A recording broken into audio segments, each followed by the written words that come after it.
দাঁড়াও। এই ভিডিওটা কেউ স্কিপ করো না। বলছি তোমাদের মাথায় কি কখনো এই ধরনের বাক্যগুলো এসছে যে আমার ফোনটার ১২টা বেজে গেছে। আমার বাইকটা না গেছে ভাই। আমার না কিরম একটা বুকটা ধড়ফড় করছে আমি বুঝতে পারছি না কেন হচ্ছে। এই বাক্যগুলোর ইংলিশগুলো কি তোমাদের জানা আছে যে এটার ইংলিশ কিভাবে বলতে হয়? তো দেখো আমি একটা স্ট্রাকচার বলছি যেটা দিয়ে এই বাক্যগুলোর ইংলিশ তোমরা এবার থেকে করতে পারবে। এরকম বাক্যের ইংলিশ করার জন্য তোমাকে নিতে হবে সামথিং প্লাস হ্যাপেন, এবার সেটা প্রেজেন্ট হলে হ্যাপেন, পাস্ট হলে হ্যাপেন্ড, তারপরে টু আর তারপরে অবজেক্ট। বোঝাই কিরকম ভাবে? দেখো তুমি যদি বললে যে আমার না ফোনটার ১২টা বেজে গেছে। মানে আমি জানি না কি হয়েছে। তাহলে কি বলবে? "Something happened to my phone."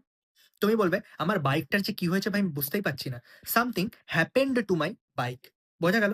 এইবার ধরো তুমি প্রেজেন্ট টেন্স এর কিছু একটা বলছো। তুমি কাউকে বলছো, "জানিস তো ভাই পেইন কিলার খেলে না আমার না কেমন একটা হয়। আমার না বুকটা কিরম ধড়পড় করে।" তাহলে তখন তুমি কি বলবে? "Something happens to me when I take a painkiller." আমার না কিছু একটা হয় যখন আমি পেইন কিলার খাই।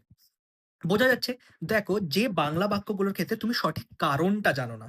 যে কিছু একটা হয়েছে। ফোনটা কেন খারাপ হয়েছে তোমার জানা নেই। বাইক কেন খারাপ হয়ে গেছে জানা নেই। পেইন কিলার খেলে কি প্রবলেম হচ্ছে তোমার জানা নেই। এইসব যখন অজানা জিনিসগুলো থাকবে যেখানে তুমি জানতে পারছো না যে কেন হচ্ছে বাট তুমি দেখতে পাচ্ছ কিছু একটা হয়েছে। সেক্ষেত্রে something plus happen plus to plus object. এই হচ্ছে স্ট্রাকচার। তাহলে এই রামবানটা আজকে থেকে শিখে নাও। যখনই মনের মধ্যে এরকম ধরনের বাংলা বাক্য আসবে তাহলে তার ইংলিশটা ঝট করে ট্রান্সলেট করে নেবে। আর আমার ভিডিওগুলো যদি তোমাদের ভালো লাগে অবশ্যই চ্যানেলটাকে লাইক করো, শেয়ার করো আর সাবস্ক্রাইব করতে ভুলো না কিন্তু।